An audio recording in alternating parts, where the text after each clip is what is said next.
नमस्कार बच्चों, मैं विनोद कुमार सिंह, संत जोसेफ स्कूल इटारी। पिछले वीडियो में हम लोग पढ़े थे प्रश्नावली 12.4 का पहला सवाल, पहला का ABCD। ठीक है, आज हम लोग पढ़ेंगे उसी प्रश्नावली का सवाल नंबर 2। ठीक है, देखिए सवाल नंबर 2 क्या कह रहा है कि व्यंजकों के प्रयोग से बने निम्न कथनों को साधारण भाषा में बदलिए। ठीक है, व्यंजकों के प्रयोग से बने निम्न कथनों को साधारण भाषा के कथनों में बदलिए। ठीक है,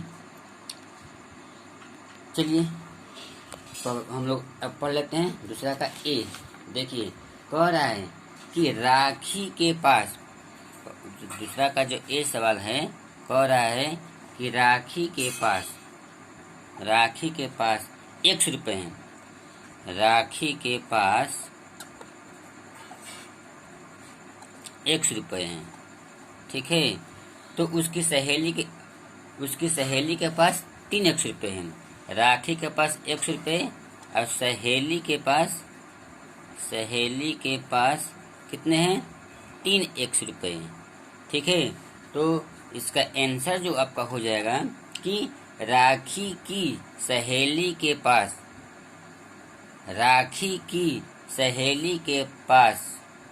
राखी से 3 गुना रुपए है। राखी की सहेली के पास राखी से 3 गुना रुपए हैं। इसका आंसर हो जाएगा, हिंदी में लिखना है, इसको बस समझा देना है। इसी तरह इस सवाल दिया है कि राखी के पास X रुपए हैं, राखी के पास X रुपए हैं, तो उसकी सहेली के पास भी 3X रुपए हैं। इसका मतलब यह हुआ कि राखी के पास या राखी के सहेली के पास, ठीक है, के पास क्या है? राखी के सहेली के पास राखी से 3 या ऐसा कर सकते हैं 3 गुना या 3 गुना रुपया है। यही आपका आंसर, बस इसी तरह कर देना है। दूसरा कह रहा है उसी का B कि एक अभ्यास पुस्तिका का मूल्य P रुपया है। एक अभ्यास पुस्तिका का मूल्य P रुपया है। कितना है? P रुपया। एक पुस्तक का मूल्य 4P है। यानी कि देखिए एक सवाल यहाँ देख लीजिए, सवाल किताब में दिखा देते हैं। देखिए सवाल कह रहा है कि एक अभ्यास पुस्तिका का मूल्य 4P रुपया है, तो एक पुस्तक का मूल्य 4P है। तो इसका मतलब यह हुआ कि पुस्तक का जो मूल्य है पुस्तिका से 4 गुना है। पुस्तक का जो मूल्य है, ये पुस्तक का जो मूल्य है पुस्तिका से क्या है? 4 गुना है। ठीक है, अगला आपका सवाल है कि सुरेश के पास Y बकरियां हैं, रमेश के पास Y/4 बकरियां हैं। इसका मतलब यह हुआ कि रमेश की बकरियां सुरेश की बकरियां का चौथाई भाग है। रमेश की बकरियां सुरेश की बकरियां का चौथाई भाग है। ठीक है, D कह रहा है कि मोहन की आयु 8 वर्ष है, उसके पिताजी की आयु 4 वर्ष है और उसकी माँ की आयु इतनी बड़ी है, 4 R - 5 वर्ष है। इसका मतलब यह हुआ कि मोहन के पिता की उम्र मोहन से 4 गुना तथा उसकी माँ की उम्र पिता के उम्र से 5 वर्ष कम है। ठीक है, क्या है? 5 वर्ष कम है। यही आपका आंसर हो जाएगा। देखिए हम लिख भी देते हैं B वाला।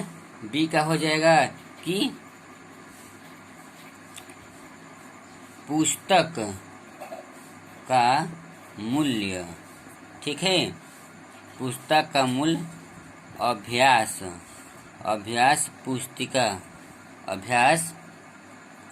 पुस्तिका से 4 गुना है। क्या है? 4 गुना है। ये आपका आंसर हो जा रहा है। ठीक है, ये सब आंसर है।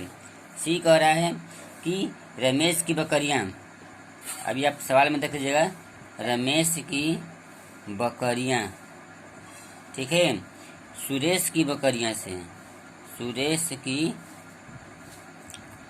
बकरियों का चौथाई भाग है। चौथाई भाग मतलब चौथा भाग, चौथाई भाग है। ठीक है। डी है आपका कि मोहन, देखिए आपके आंसर में इसी तो दिया है, मोहन के पिता की उम्र, ठीक है, मोहन से 4 गुना है। क्या है? 4 गुना है। और उसकी माँ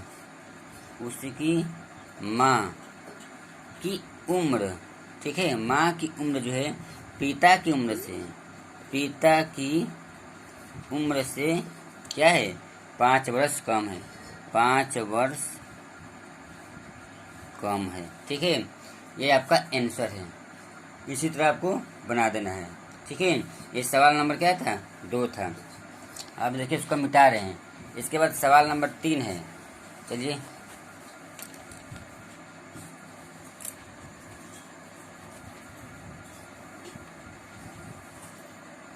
आप चलते हैं सवाल नंबर 3 में।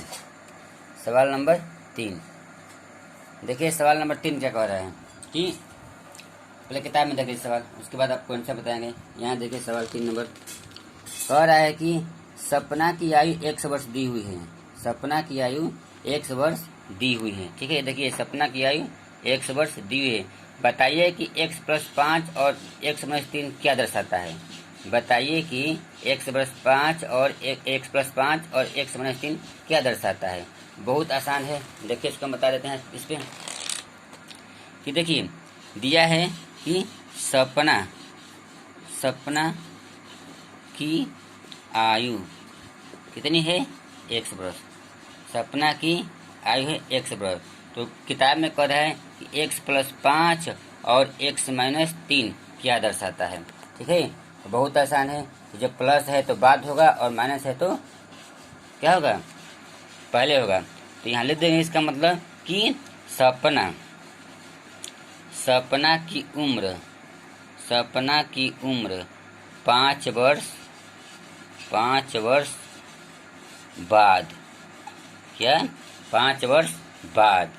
यहाँ लिख देंगे सपना की उम्र 3 वर्ष पहले। ठीक है, जब माइनस हो जाता है तो पहले हो जाता है और प्लस होता है तो बाद होता है। ये आपका आंसर हो जाएगा। उसी का बी है कि दिया हुआ है कि एक कक्षा के m विद्यार्थी टेलीविज़न देखना पसंद करते हैं। दिया हुआ है कि एक कक्षा के m विद्यार्थी टेलीविज़न देखना पसंद करते हैं। ठीक है, 3m क्या दर्शाएगा तथा m/2 क्या दर्शाएगा। देखिए, एक कक्षा के m विद्यार्थी क्या करते हैं? विद्यार्थी टेलीविज़न का मतलब टीवी देखना पसंद, ठीक है, करते हैं। तो कह रहा है कि 3m और m/2 क्या दर्शाता है। तो 3m हो जाए मतलब 3m बराबर m का तिगुना। इसका मतलब क्या हो जाएगा? m का तिगुना।